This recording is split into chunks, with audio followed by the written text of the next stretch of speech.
Hi, this is History MD, coming to you with a review of the month of May 2020. Now, back in the beginning of May, the world was still heavily focused on the novel coronavirus. As the subcontinent of India, home to nearly a quarter of the world's population, only accounted for about 2% of confirmed cases, people were asking if South Asia had succeeded where the West had failed. Meanwhile, the demagogy of the US president was becoming more and more severe against the People's Republic of China, as commentators were worryingly observing the rise of a new Cold War. As China had started to end its lockdown in February, countries around the world were looking to see how the post-lockdown economy would be like. What they saw was a 90% economy, where large chunks of everyday normal life were missing. Transportation was down by a third, restaurants and other leisurely businesses had fallen by 40%, and hotels were working at only a third of their capacity. Financial hardship and fear were fueling a rise in bankruptcies and unemployment.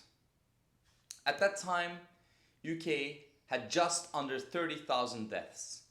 Their GDP was down by 30%, and close to 1 million Brits had lost their jobs. A professor of public finance at Leibniz University, Stefan Homburg, was talking about lockdown one, or lockdown delusion, arguing that lockdown was incredibly harmful to both individuals and the economy. Would future historians of the COVID-19 pandemic conclude that the measures taken were not proportional to the dangers posed by the new strain of the coronavirus?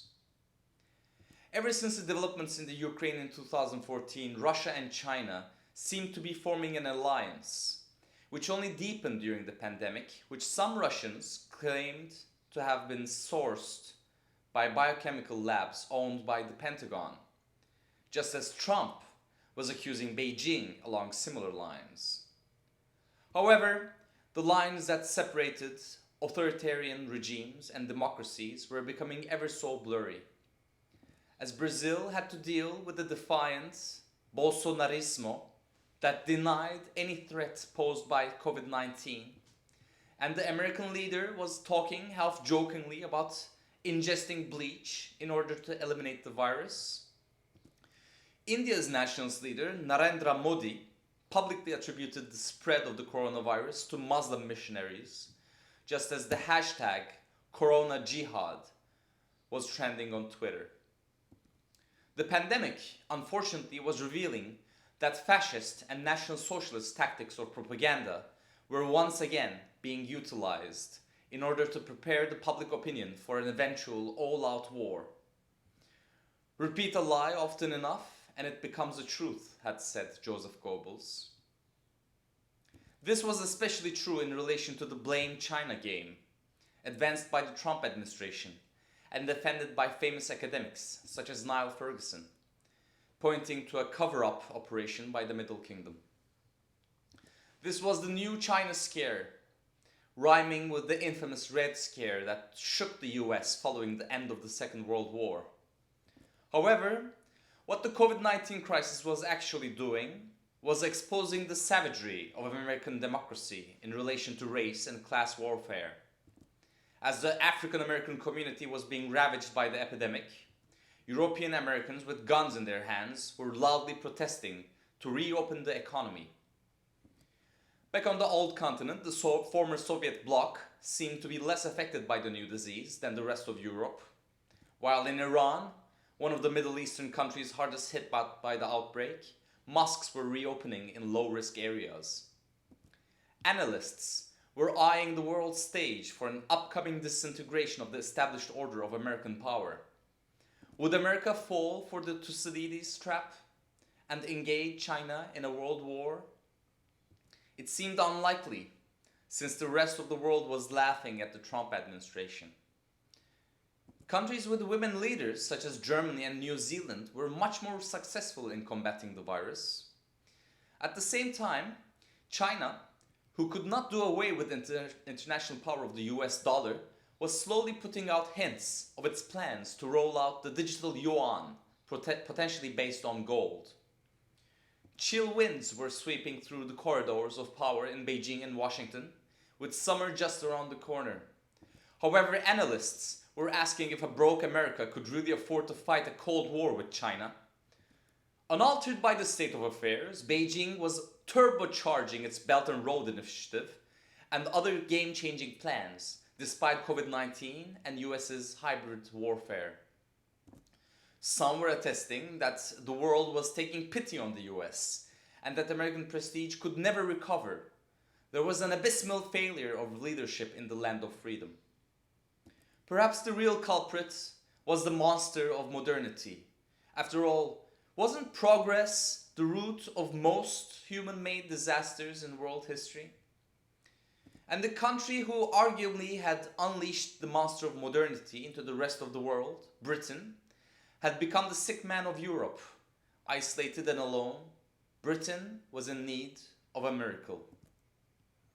Its rebellious offspring, formed by the United States, was not in much better shape. No other nation had endured as much death from COVID-19 as the US. With a little over 4% of the world population, America had the tragic distinction of accounting for around 30% of pandemic deaths. What the pandemic did was to expose the leaders as what they truly were, blind salesmen. And people were starting to wake up, to see the ugly naked truth of their emperors. Just as Abraham Lincoln had said, you can fool all the people some of the time, and some of the people all the time, but cannot fool all the people all the time. The pandemic and Trump's trade policy were accelerating a trend to bring manufacturing back to America. COVID-19 had clarified the challenges that faced our planet and the decisions that we must take. The fate of the world economy, for instance, did not depend on the virus, but on how we chose to respond. Asia returned to work around mid-May, while America struggled to regain its footing. Was this a historical tipping point that would tilt the future toward Asia? Would the West trigger another world war out of desperation and economic necessity, reviving the zombie of the military-industrial complex?